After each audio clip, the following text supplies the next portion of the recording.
ঠিক আমরা দাঁড়িয়ে রয়েছি মুর্শিদাবাদ, আর মুর্শিদাবাদের রঘুনাথগঞ্জ 2 নম্বর ব্লকের যে রসুনপীর ব্রিজ রয়েছে সেটি একটি কেন্দ্র সরকারের প্রজেক্ট, কিন্তু বহু বছর ধরে ভগ্নদশা অবস্থায় রয়েছে এই রসুনপুর ব্যারেজ। আর ইতিমধ্যে সেই এলাকায় উপস্থিত হয়েছেন রাজ্যসভার সাংসদ শামিরুল ইসলাম। বারংবার তিনি জানাচ্ছেন যে বাংলাকে বঞ্চনা করা হচ্ছে, কেন্দ্র সরকার বারংবার এই বাংলাকে বিভিন্নভাবে বঞ্চনা করে রাখছে।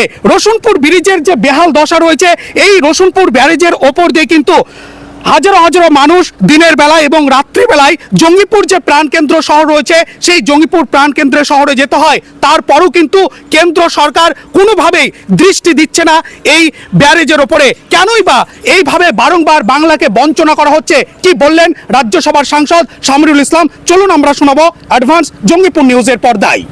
দেখতে পাচ্ছেন তো কচুরিপানা থেকে আরম্ভ করে কিভাবে এটা দেখলেই বোঝা যায় কিভাবে মোদী সরকার আসার পর বাংলাকে বঞ্চনা করছে। আপনারা তো একটা কোশ্চেন করছিলেন যে বাংলাকে কি আদৌ বঞ্চনা করছে না। দেখুন, এগুলো দেখান না যে কচুরিপানা, এগুলোকে তো পরিষ্কার করা উচিত, সংস্কার করা উচিত, সেটা কোনোভাবেই করছে না। আর জবাব বাংলার মানুষ আবার দেবে।